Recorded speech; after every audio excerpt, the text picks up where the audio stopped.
معاشروں میں جو تعلیم ہوتی ہے اور تربیت ہوتی ہے وہی معاشرے کو اوپر یا نیچے لے کے جاتی ہے. ہم ٹرانسپیرنسی، انٹیگریٹی اور اکاؤنٹیبلٹی کی تو بات کرتے ہیں کہ وہ نسل کہاں تیار کر رہے ہیں کہ جو ان پرنسپلز کو اپہولڈ کرے گی. آج جو ہم اس حال میں بیٹھے ہیں ہم وہ نسل ہیں کہ جن کو بہترین اقدار دی گئی، بہترین تربیت دی گئی، اور آج ہم اپنے بچوں کو کیا دے کے جا رہے ہیں؟ کیا ہم کہہ سکتے ہیں کہ ہم اپنے بچوں کو ایک محفوظ اور اچھا اور معاشرہ دے سکتے ہیں؟ ہم جو اپنے آپ کو کلیم کرتے ہیں کہ ہم بہترین ہیں، ہمیں بہترین تربیت دی گئی اور ہم ایماندار بھی ہیں، کمپیٹنٹ بھی ہیں، سارا کچھ ہے، لیکن اس معاشرے کا یہ حال کیوں ہو چکا ہے؟ کبھی ہم نے غور کیا ہے اس کو؟ کیا ہم نے برائی کو ایکسیپٹ کر لیا ہے کہ نہیں کر لیا؟ اگر برائی کو اس معاشرے نے ایکسیپٹ نہ کیا ہوتا تو آج کسی کرپٹ کے لیے کسی معاشرے میں، کسی گھر میں جگہ نہ ہوتی. آج آپ کے معاشرے میں کسی ایماندار کے لیے کوئی جگہ نہیں ہے. تو پھر آپ کس چیز کی بات کرتے ہیں؟ کیا چاہیں گے؟ کیا ڈسکس کریں گے؟ اب ہم لوز کر چکے ہیں. لیکن ہمارا مستقبل، ہماری نسلیں ہیں، ان کے لیے رول ماڈلز کیا دے رہے ہیں؟ ان کی تعلیم کہاں سے ہوتی ہے؟ ان کی گرومنگ کہاں ہو رہی ہے؟ کہاں اخلاقیات کا، دین کا بہترین نمونہ پیش کیا جا رہا ہے؟ کون سے رول ماڈلز دیے جا رہے ہیں؟ جب آپ کے گھر میں تربیت کوئی نہیں رہی، آپ کے اسکولوں میں تربیت کوئی نہیں رہی، آپ کے معاشرے میں تربیت کوئی نہیں رہی، تو پھر کیا پیدا ہوں گے؟ کیا ہوں گے؟ کیسے انٹیگریٹی کو پروموٹ کیا جائے گا؟ کیسے ٹرانسپیرنسی کو انشور کیا جائے گا؟ اور کیسے اکاؤنٹیبلٹی کو ایگریسولی کیا جائے گا؟ میں سمجھتا ہوں میرے نزدیک یہ ایک کسی ڈپارٹمنٹ کی یا کسی ایک فرد کی نہیں ہے، یہ پورے معاشرے کی ذمہ داری ہے. معاشرہ یہ رول جب کر رہا تھا تو اکاؤنٹیبلٹی کا لاء نہیں تھا، لیکن ہم کہتے تھے کہ وہ کرپٹ ہے اور اس کے گھر کھانا نہیں کھانا، اس کے گھر نہیں جانا. آج آپ کا قانون بھی ہے لیکن آپ کسی شریف گھر اور ایماندار کے گھر نہیں جاتے، اس کے پاس پیسہ نہیں ہے. آپ نے اپنے معاشرے میں عزت کا معیار پیسہ رکھ لیا ہے، اور پھر تخصیص بھی نہیں رکھی کہ جائز اور ناجائز کی. تو ہر بندہ پیسہ کمانے کے لیے معزز ہونا چاہتا ہے، اور تو کوئی نہیں اس کا قصور، کیونکہ آپ کے معاشرے میں اس کی عزت نہیں جس کے پاس پیسہ نہیں. آپ چاہتے ہیں کہ بندہ امیر ہو، چاہے جیسے مرضی اس کے پیسے ہو. معاشرہ اس کو ایکسیپٹ جب کر لیا تو پھر ہم جو مرضی قانون بنا لیں، جو مرضی سیمینار کر لیں، جو مرضی دن منا لیں، یہ معاشرہ کبھی ٹھیک نہیں ہو سکے گا. اس معاشرے نے ہی کرنا ہے، کسی ایک محکمے نے نہیں کرنا، کسی ایک انڈیویجول نے نہیں کرنا. یہ معاشرے میں جب ایک گندا بندہ ہے اور 10 اچھے بندے ہیں تو ایک بندہ ان 10 بندوں پہ کیوں بھاری ہے؟ اس گندے کو سپورٹ کرنے کے لیے 10 اور گندے آ جاتے ہیں، لیکن ایک شریف کے لیے 50 شریف کھڑے ہیں لیکن سپورٹ کرنے نہیں آتے. اس معاشرے کا مستقبل نہیں ہوتا جو اس طرح کا کرتے.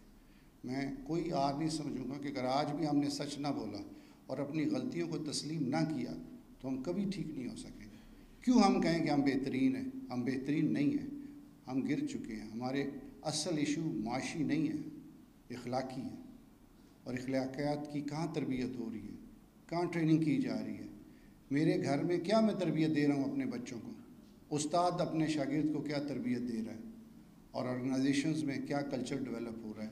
میں سمجھتا ہوں من حیث القوم ہمیں یہ سوچنا پڑے گا. کسی ایک ادارے کے ذمہ یہ کام نہیں لگانا، کسی ایک شخص کے ذمہ یہ کام نہیں لگانا، ساروں نے مل کے کرنا ہے. اگر ہم چاہتے ہیں ایک صاف پرامن معاشرہ، اگر ہم نے اسی طرح برائی کو پروموٹ کرتے رہنا ہے اور خواب دیکھیں ہم کہ اچھا معاشرہ ہو جائے گا، برائیاں ختم ہو جائیں گی، تو یہ کبھی ختم نہیں ہوگا.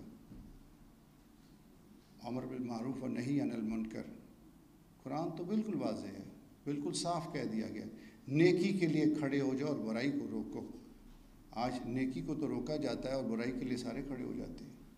آپ کسی ایک جگہ پہ جائیں، اگر فساد پیدا کرنا چاہیں تو 2-4 گالیاں نکالیں، 100 بندہ آپ کے ساتھ ہوگا فساد پیدا کرنے کے لیے، لیکن روکنے کے لیے کوئی بندہ نہیں آئے گا. حالانکہ ہزاروں کی تعداد ہیں جو چاہتے ہیں کہ فساد رک جائے، لیکن وہ کرنا کچھ نہیں چاہتے. کیے بغیر کیسے ہوگا یہ؟ آپ جب تک صحیح کو صحیح اور غلط کو غلط نہیں کہیں گے یہ معاشرہ ٹھیک نہیں ہو سکتا. ہمیں یہ ماننا پڑے گا ہم اخلاقی طور پر بہت نیچلے سٹینڈرڈ پہ جا چکے ہیں. ہم کیوں نہیں مان رہے؟ کیونکہ میرے سامنے ایک کرپٹ بندہ آتا ہے اور میں اس کو سلام بھی کرتا ہوں اور اس کی تکریم کرتا ہوں، تو معاشرے میں پھر پھیلے گا کہ نہیں پھیلے گا؟ جب ایک کرپٹ بندہ میرے سامنے آیا اور میں کہہ دوں کہ کرپٹ ہے اور میں اس سے ملوں گا نہیں، میں اس کے گھر کھانا نہیں کھانا، میں نے اس کے ساتھ بیٹھنا نہیں ہے، تو پھر میں دیکھتا ہوں نا کتنے رہتے ہیں سارے. لیکن پہلے ہمیں خود اپنے آپ کو صاف کرنا پڑے گا.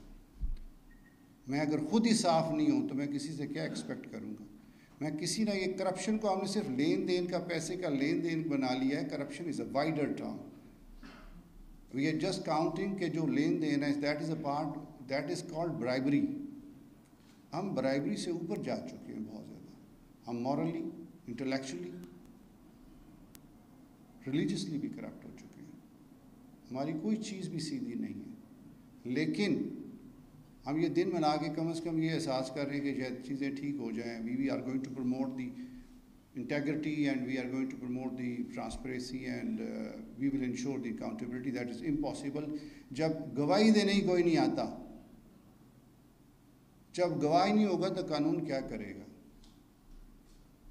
آپ کے سامنے میں اب سارے کیسز اس لیے ہوتے ہیں کہ گواہی کوئی نہیں آتا. اور قرآن کیا کہتا ہے؟ اور گواہی کو مت چھپاؤ. جب آپ نے قرآن کو اگنور کر دیا، اپنی بیسک تعلیم کو اگنور کر دیا، تو انشاءاللہ کبھی سکون نہیں آئے گا. اور یہ جو اس کو کہتے ہیں کہ آج کل کے بزرگ جو کہتے ہیں کہ ہم عذاب مہین میں آلریڈی آ چکے ہیں، آپ کو احساس نہیں ہے. دنیا جہاں کی نعمتیں آپ کے پاس ہیں لیکن سکون نہیں ہے آپ کے پاس. سکون کا تعلق آسائشوں سے نہیں ہے، روح کے ساتھ ہے. اور آپ کی روح کی جو خوراک ہے وہ آپ اس کو نہیں دے رہے. میں سمجھتا ہوں کہ ہمیں من حیث القوم آج اگر اس کمرے میں ہم جو بیٹھے ہیں یہی عزم کر لیں کہ ہم نے برائی اور برے بندے کے ساتھ نہیں ملنا، تو انشاءاللہ انٹیگریٹی بھی پروموٹ ہوگی، ٹرانسپیرنسی بھی انشور ہوگی اور اکاؤنٹیبلٹی بھی ہوگی. اور میں انشور کرتا ہوں میں اپنے طور پہ یہ لاگو کروں گا انشاءاللہ. تھینک یو، بہت شکریہ.